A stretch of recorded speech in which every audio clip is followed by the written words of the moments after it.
Hello people, I'm Ginny Metherell and I am a 4th generation witch. Today's video is about tarot and me. I wanted to give you an introduction in how you might use tarot as a divination tool. And so I thought it would be really good if we could have a look at tarot and Ginny together.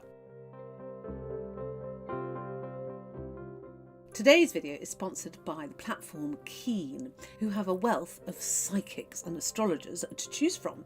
However, more on that later, and I want to reveal my experiences with them and what happened, because it's quite spooky. However, let's go back to the tarot. A tarot deck is simply a deck of cards with a variety of symbols on them. The modern day tarot that we all know today is the one that has the 4 suits: pentacles, the wands, the suit of cups, and the suit of swords. 4 suits. They're numbered 1 to 10, and then you have a king, a queen, a knight, and a knave in each of the suits, and these 4 suits are known as the minor arcana. Then there is a group of 21 cards which are known as the major arcana. These are a diverse set of cards ranging anything from the devil through to a chariot through to the well-known lovers. The tarot deck itself was invented in northern Italy in the 1400s and were used simply as a card game. The card games from tarot decks then developed throughout the following centuries, and people came to use them for divination as much as they had used the traditional playing cards for divination. So it is simply a divination tool. There's nothing magical about them, there's nothing special about them. However, you can imbue them with your own energy, and that makes them a bit more magical and a bit more special. The standard pack of tarot cards is literally a standard pack of tarot cards. People read tarot cards in a variety of different ways. They can read them by, once they've chosen their cards, to place them in a particular layout on the table. There's some very standard ones like the Celtic cross, or the simple quick draw 3 card tarot, which is one of my favourites.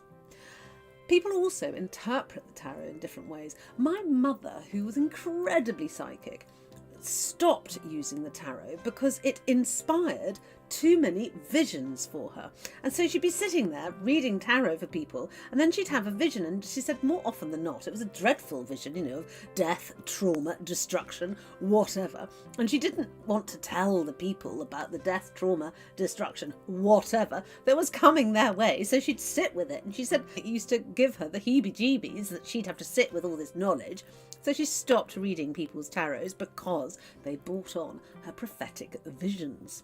So interestingly, tarot doesn't work for me that way. However, I'm a pretty good tarot card reader, so I thought I would test out some tarot card readers for you. So this leads me on to today's sponsor. Keen is a platform containing hundreds of psychics and astrologers. It's a one-stop shop for your psychic requirements. You can contact them either through a telephone call or through instant messaging, and you can have a response from your chosen psychic within minutes. The platform's really easy to use. It's got lots of filters on it, so you can decide whether to have a tarot card divination session with somebody who's particularly good at love, for example. If you would like to have a go with Keen, go through my link, as this gives you 10 minutes with any one of their astrologers or psychics for just $1.99, and this can save you a massive $99. Some of the psychics on there charge $50 a minute, and you'll get 10 minutes with them for $1.99, so do try it out. I'll put the link in the description below and as a pinned comment. Do have a go and try through that link. I filtered my results looking for a tarot card diviner. I wanted one that had a particular interest in financial and career divination, and so eventually I hit upon this lady here. I decided that I wanted to spend exactly the same amount of money that I would charge for a tarot reading, so that's what I did.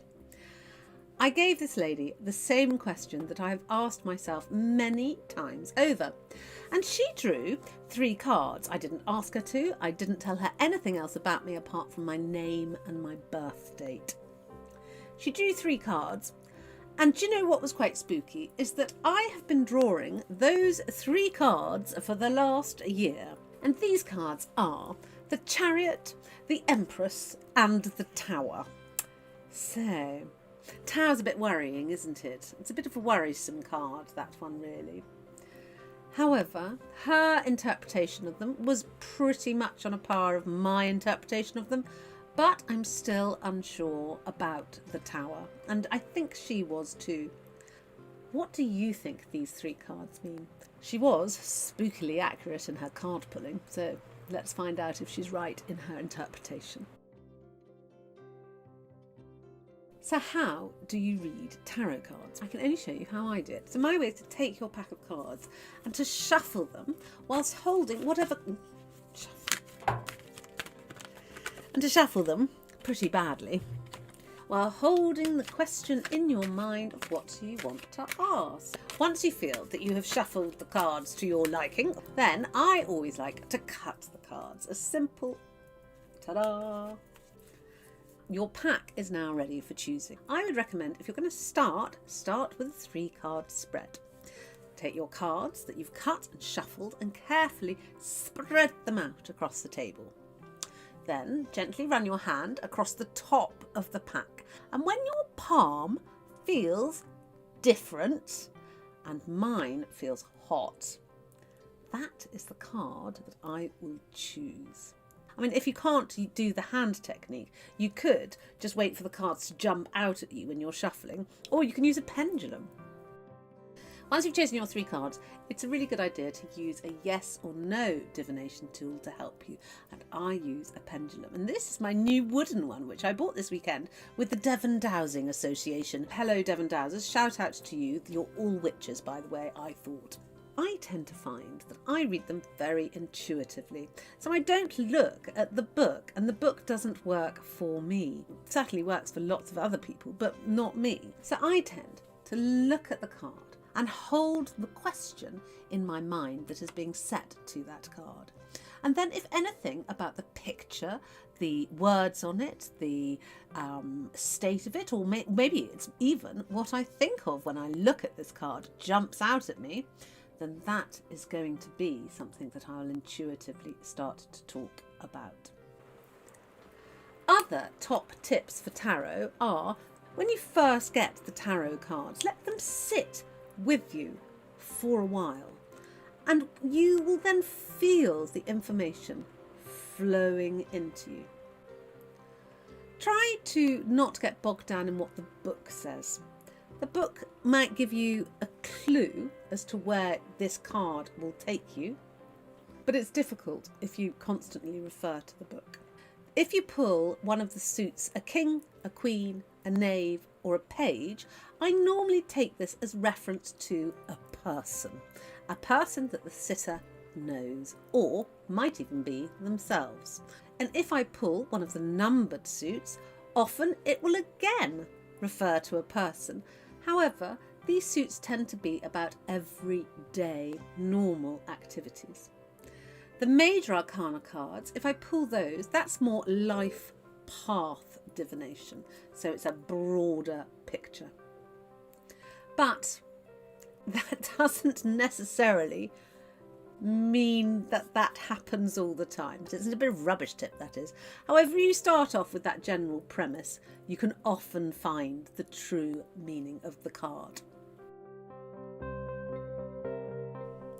There are so many different styles of tarot cards on the market today. So when choosing a tarot deck for your own use, I'd go with the one that makes you feel happy. Because if it makes you feel happy, you will intuitively be better with it. So that's my last piece of advice. Do leave me a comment below, especially about what you think those 3 cards mean for me. Please do like and subscribe because it really helps my channel. Or you can go to patreon.com and check out my page there. But otherwise, I will see you in a few days.